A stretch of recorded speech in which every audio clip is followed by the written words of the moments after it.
सफल बने, समर्थ बने, पावन बने जीवन।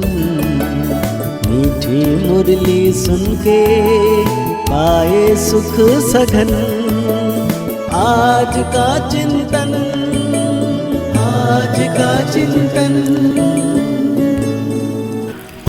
ओम शांति। सर्वशक्तिवान स्नेह का सागर, शांति का सागर शिव बाबा आज हम बच्चों को कह रहे हैं पावन बनने के लिए। एक है याद का बल और दूसरा है सजाओं का बल। तुम्हें याद के बल से पावन बन ऊंच पद पाना है। साथ में बाबा आज हम बच्चों को पूछ रहे हैं, बाप रूहानी सर्जन हैं, वो तुम्हें कौन सा धीरज देने आए हैं। बाबा कहते हैं जैसे वो सर्जन रोगी को धीरज देते हैं कि अभी बीमारी ठीक हो जाएगी, ऐसे रूहानी सर्जन भी तुम बच्चों को धीरज देते हैं। बच्चे, तुम माया की बीमारी से घबराओ नहीं। सर्जन दवा देते हैं तो यह बीमारियां सब बाहर निकलेगी।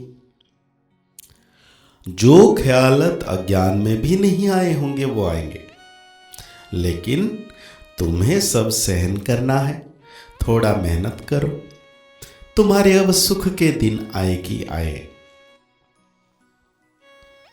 बाबा कहते हैं बेहद का बाप सभी बच्चों को समझाते हैं, तुम सबको पैगाम पहुंचाना है कि अब बाप आए हैं।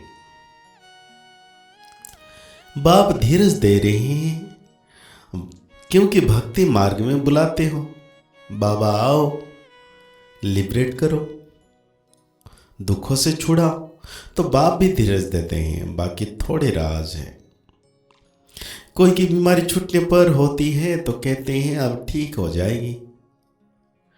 बच्चे भी समझते हैं कि इस छी दुनिया में बाकी थोड़ा रोज है, फिर हम नई दुनिया में जाएंगे। तो बाप कहते हैं, धैर्य देकर कहते हैं थोड़ी मेहनत करो। बाबा कहते हैं नई दुनिया में जाना है, उसके लिए थोड़ी मेहनत करनी पड़ेगी। और कोई नहीं जो ऐसे धीरज दे। अभी अभी आत्माएं पवित्र बन जाएगी, कोई योग बल से, कोई सजाओं के बल से। सजाओं का भी बल है ना। सजाओं से जो पवित्र बनेंगे उनका पद कम हो जाएगा।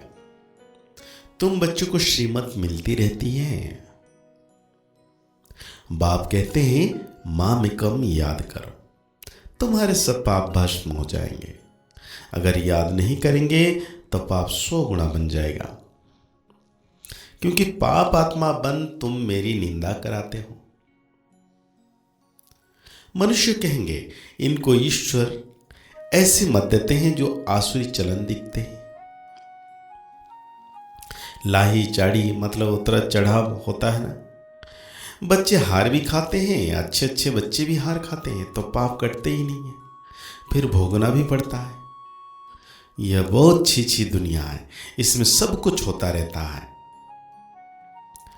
बाप कहते हैं मैं आया हूं तुम बच्चों को शांति धाम सुख धाम ले चलने के लिए। कोई भी विकर्म नहीं करो। जो इन देवताओं में है गुण, वो गुण धारण करने हैं। बाबा कोई तकलीफ नहीं देते हैं। स्थूल में भी कर्म भोग होता है। आत्मा एक दो को दुख देती है। शरीर द्वारा, शरीर नहीं तो भी दुख देती है। बच्चों ने देखा है जिसको घोष्ट कहते हैं, वो सफेद छाया मुआफिक देखने में आते हैं, परंतु उनका कुछ ख्याल नहीं करना होता है। तुम जितना बाप को याद करेंगे उतना यह सब खत्म होते जाएंगे। यह भी हिसाब किताब है ना। घर में बच्चियां कहती है हम पवित्र रहना चाहती है, ये आत्मा कहती है, और जिनमें ज्ञान नहीं है वो कहते हैं पवित्र नहीं बनो। फिर झगड़ा हो पड़ता है, कितना हंगामा होता है। अब तुम पवित्र बन रहे हो, वो है अपवित्र तो दुख देते हैं। है तो आत्मा ना। उनको कहा जाता है इविल आत्मा। शरीर से भी तो बिगर शरीर से भी दुख देते हैं। ज्ञान तो सहज है, सुदर्शन चक्रधारी बनना है, बाकी मुख्य बात है पवित्रता की। इसके लिए बाप को खुशी से याद करना है। रावण को कहा जाता है पतित आत्मा में भी 5 विकार अनेक प्रकार के होते हैं। कोई में विकार की आदत, कोई में क्रोध की आदत, कोई में तंग करने की आदत, कोई में नुकसान करने की आदत होती है। कोई में विकार की आदत होगी तो विकार ना मिलने के कारण क्रोध में आकर बहुत मारते हैं। भगत ये तो होना ही, ये दुनिया ही ऐसी है।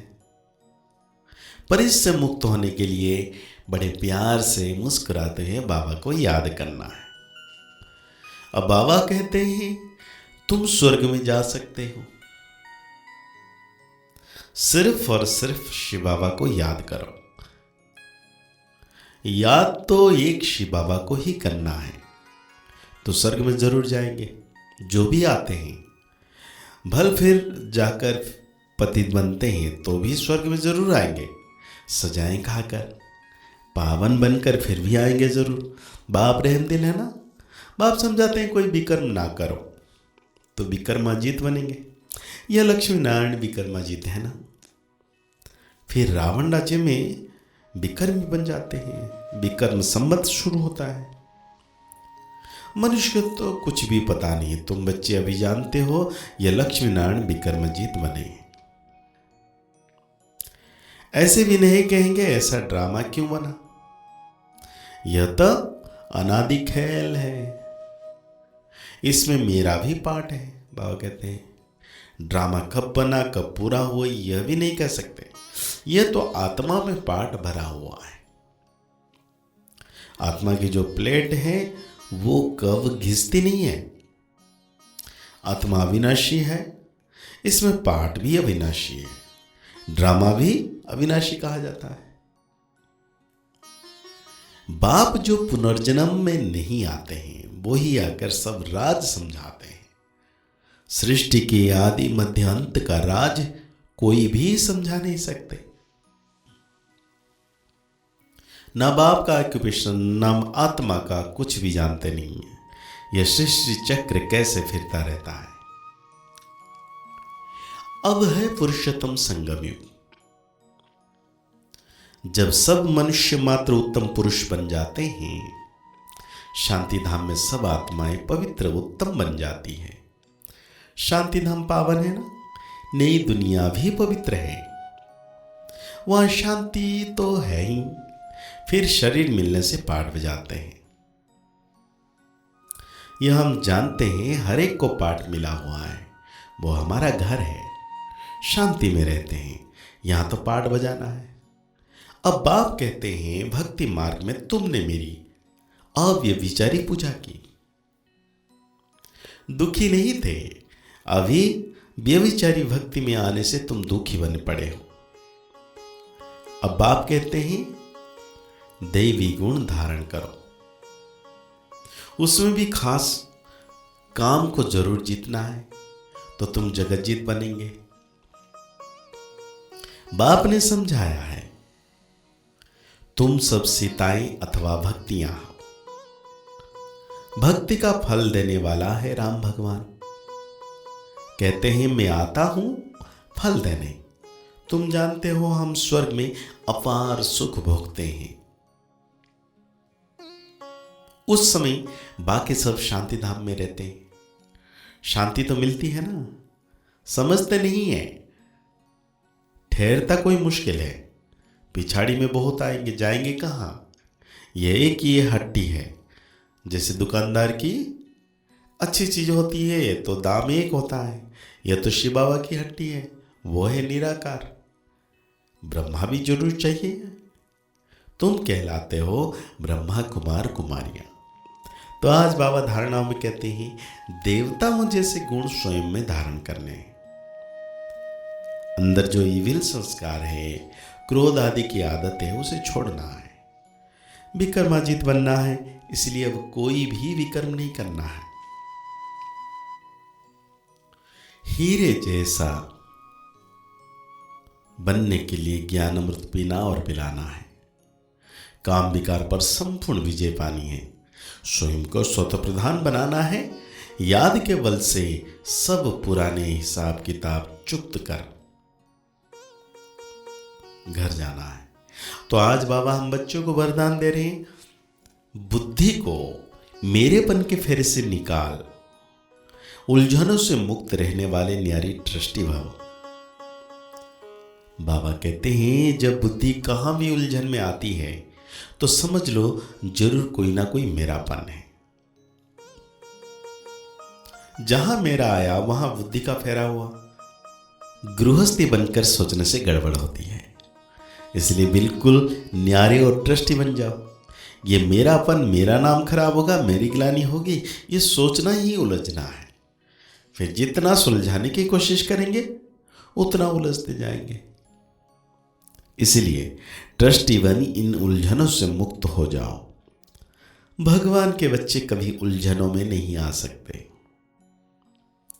तो आज बाबा हम बच्चों को स्लोगन दे रहे हैं, बड़े बाप के बच्चे हो, इसलिए ना तो छोटी दिल करो और ना छोटी बातों में घबराओ। तो आज की मुरली के अनुसार हम सो मान लेंगे, मैं संपूर्ण ट्रस्टी आत्मा हूं, साक्ष्य दृष्ट आत्मा हूं। मुरली को और गहरी रीति से चिंतन करते हुए निरंतर मीठे बाबा की याद में रहना है कि बाबा सदा मेरे साथ हैं। मुस्कुराते रहिए, आगे बढ़ते रहिए, पुरुषार्थ करते रहिए, खुश रहिए, स्वस्थ रहिए, मस्त रहिए। ओम शांति, ओम शांति, ओम शांति।